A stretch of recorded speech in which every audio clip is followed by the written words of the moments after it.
प्रणाम स्टूडेंट।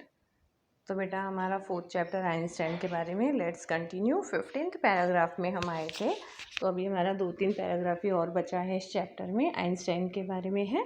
तो 15th paragraph में हम आए थे। इसके ऊपर हमने क्या पढ़ा था कि किस तरह आइंस्टाइन जो है, जब जर्मन में नाजीज़्म का पावर आया तो किस तरह से वो जो है वहाँ से चले गए, यूनाइटेड स्टेट में शिफ्ट हो गए।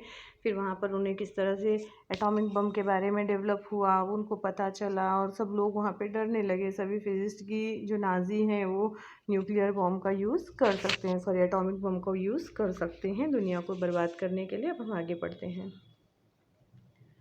At the urging of a colleague, Einstein wrote a letter to American President Franklin D. Roosevelt on 2nd August 1939। तो अपने एक कलीग के रिक्वेस्ट पे, अर्जिंग मतलब होता है रिक्वेस्ट करना, तो अपने कलीग के रिक्वेस्ट पे आइंस्टाइन जो है वो अमेरिकन प्रेसिडेंट फ्रैंकलिन डी रॉजवेल्ट को लेटर लिखते हैं 2 अगस्त 1939 को, in which he warned a single bomb of this type exploded in a port might very well destroy the whole port together with some of the surrounding territory। तो वो बताते हैं, जैसे कि जब वहाँ पे उन लोगों को पता चलता है कि भाई एटॉमिक बम का यूज़ होने वाला है, तो उस बम से क्या परिणाम होगा, उसका रिजल्ट क्या आएगा, कितनी तबाही होगी, उसके बारे में वो वार्न करते हैं। किसको? अमेरिकन प्रेसिडेंट डी रॉजवेल्ट को, फ्रैंकलिन डी रॉजवेल्ट को। और वो बताते हैं कि एक सिंगल बॉम्ब इस तरह का क्या कर सकता है। अगर आप एक पोर्ट पर उसको एक्सप्लोड करते हो तो वो क्या करेगा, पूरे पोर्ट को तो बर्बाद करेगा ही, लेकिन साथ ही साथ उसके आजू बाजू की जो सराउंडिंग टेरिटरी है ना, उसे भी पूरी तरह से बर्बाद कर सकता है। His word did not fail to have an effect. लेकिन ऐसा लगा जैसे कि उनके जो शब्द थे उसका कोई असर नहीं हुआ। The Americans developed the atomic bomb in a secret project of their own. जो अमेरिकन थे वो बहुत ही सीक्रेटली अपने एटॉमिक बॉम्ब की भी डेवलपमेंट मतलब तैयारी शुरू कर दी। And dropped it on the Japanese cities of Hiroshima and Nagasaki in August 1945। तो आप लोग सुने ही होंगे कि किस तरह से अमेरिका ने जापान के हिरोशिमा और नागासाकी में बॉम्ब ड्रॉप किया था, बॉम्ब गिराया था। तो इतना कहने के बावजूद क्या हुआ था कि अमेरिकन जो थे वो सीक्रेटली अपने एटॉमिक बॉम्ब का डेवलप किया और उसको फिर हिरोशिमा और नागासाकी में अगस्त 1945 पे उन्होंने डाला। और उसका रिज़ल्ट आज तक देखो कि जो तबाही हुई थी जापान में, हिरोशिमा और नागासाकी में, वैसी तबाही आज तक कहीं नहीं हुई।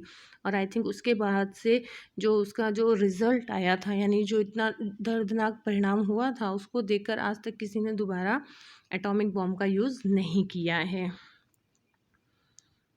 देखो मिसिव का मीनिंग दिया है, letter specially long and official. Letter खास करके जो लंबे होते हैं, ऑफिशियली लिखे जाते हैं, उसे मिसिव कहा गया है।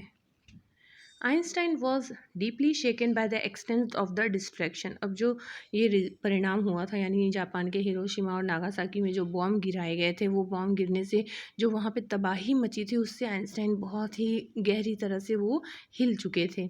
This time he wrote a public missive to the United Nation. इस बार उन्होंने, पहले तो उन्होंने पर्सनली लिखा था, लेकिन इस बार उन्होंने पब्लिकली वो लेटर यूनाइटेड नेशन को लिखा।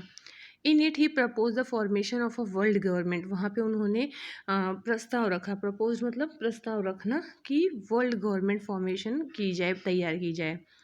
Unlike the letter to Roosevelt, this one made no impact. जैसे कि उन्होंने रॉजवेल्ट को लेटर लिखा था जिसका कोई असर नहीं हुआ, बिल्कुल उसी तरह ही इसका भी कोई असर नहीं हुआ। But over the next decade Einstein got ever more involve in politics. लेकिन अगले शतक, डेकेड्स मतलब क्या होता है, जो 10 सालों का जो समय होता है ना, उसे डेकेड कहा जाता है। जैसे हम 100 साल को हम कहते हैं ना सेंचुरी हो गई, तो उसी तरह 10 सालों का जो पीरियड होता है उसे डेकेड कहा जाता है। तो अगले 10 सालों में आइंस्टाइन जो है वो बहुत, उनकी इंटरेस्ट जो है वो पॉलिटिक्स में बहुत ज़्यादा होने लगी। वो धीरे धीरे पॉलिटिक्स के अंदर घुसने लगे। Agitating for an end to the arms build up and using his popularity to campaign for peace and democracy। अब वो जैसे जैसे पॉलिटिक्स में गए, धीरे धीरे उनका जो कैंपेन हम कह सकते हैं, अभियान, उन्होंने जो अभियान शुरू किया उससे वो क्या होने लगे, धीरे अभियान किसका था, उनका कैंपेन किस लिए कर रहे थे वो, पीस एंड डेमोक्रेसी। पीस यानी शांति और डेमोक्रेसी मतलब लोकतंत्र, जहाँ पे लोगों का हो, लोगों का चले, लोगों के द्वारा किया जाए। तो उन्होंने धीरे धीरे क्या किया, अब उनकी जो पॉपुलैरिटी बढ़ने लगी, लोग उनको जानने लगे और वो कैंपेन करने लगे पीस और डेमोक्रेसी के लिए। इससे वो और लोगों के अंदर मतलब लोगों में जाने लगे और लोग उनको बहुत ही अच्छे तरीके से पहचानने लगे। When Einstein died in 1955 at the age of 76, he was celebrated as a visionary and world citizen as much as a scientific genius. Einstein की डेथ 1955 में हुई थी। तो जब 1955 में वो 76 ईयर के हो गए तब उनकी डेथ हुई थी। तो उनका he was celebrated at visionary. Visionary किसे कहा जाता है? ड्रीमर। विजनरी का सेकंड वर्ड हम कह सकते हैं कि ड्रीमर।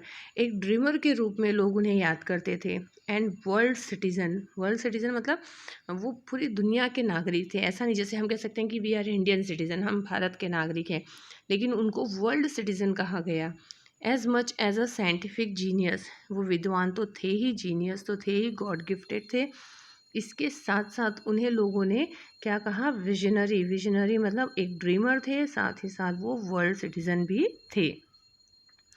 देखो यहाँ पे विजनरी की मीनिंग दी है, a person who can think about the future in an original and intelligent way. मतलब वो अपना ही नहीं देखते थे या अपने देश का ही नहीं देखते थे, वो पूरी दुनिया के बारे में सोचते थे।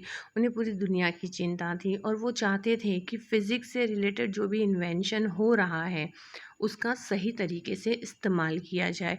उसका गलत यूज़ उन्हें अच्छा नहीं लगता था या उन्हें बर्दाश्त नहीं होता था। इसीलिए जब उन्हें पता चला कि एटॉमिक बॉम्ब का जो रिसर्च हुआ है तो उनको पता था कि इसका जो डिस्ट्रक्शन है, इसका जो परिणाम है वो बहुत ही भयानक होगा।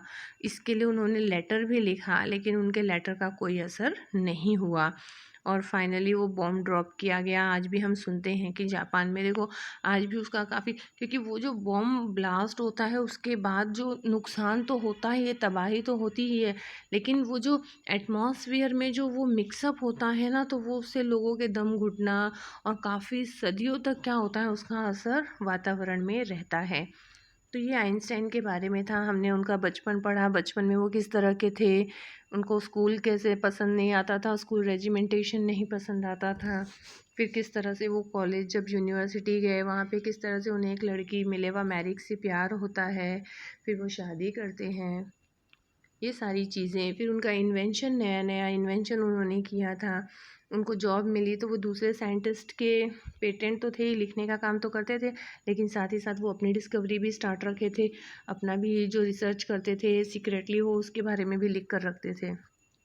तो जो जीनियस होते हैं वो कहीं ना कहीं से तो अपना टैलेंट हमें सामने दिखा ही जाते हैं। तो बिल्कुल उसी तरह आइंस्टाइन भी थे। तो आप लोग भी आइंस्टाइन जैसा बनो, थोड़ी अच्छी पढ़ाई वढ़ाई किया करो ताकि मार्क्स अच्छे आएँ आप लोगों के। मार्क्स अच्छे आएंगे, थोड़ी अच्छे से याददाश्त बढ़ाओ, प्रिपरेशन रखो। केवल ये नहीं कि मैम ने जो बोल दिया हमने देख लिया हो गया काम ख़त्म, उसको समझो। जो आपको दिया जा रहा है पीडीएफ, उसको भी केवल लिखना इम्पोर्टेंट नहीं है। देखो आप लोग को जो भी पीडीएफ मैंने दिया है इंग्लिश में, वो आपको नोटबुक में लिखना है और लिख कर लर्न करना है।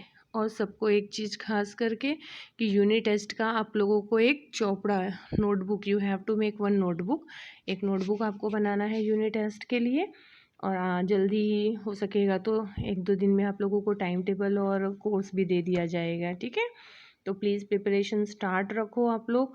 आप लोगों को घर पे बैठ के ही पेपर देना है और पेरेंट्स के सामने बैठना है, पेरेंट्स को भी सामने बिठाकर आपको पेपर लिखना है। तो प्लीज़ प्रिपरेशन स्टार्ट रखो। Okay, all the best for your test and start doing preparation. प्रणाम।